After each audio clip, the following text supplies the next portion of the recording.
Hey professionals, 17 Silverado 5.3, engine's been changed and it won't start. It starts and shuts off. I'm gonna show you what it does. Clear, clear.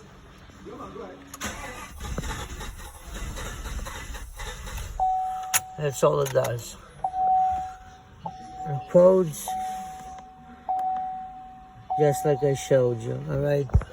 I started asking questions, and it turns out that the piece that's been changed is the rail with two plugs to it, this and this, and these two plugs are exactly the same.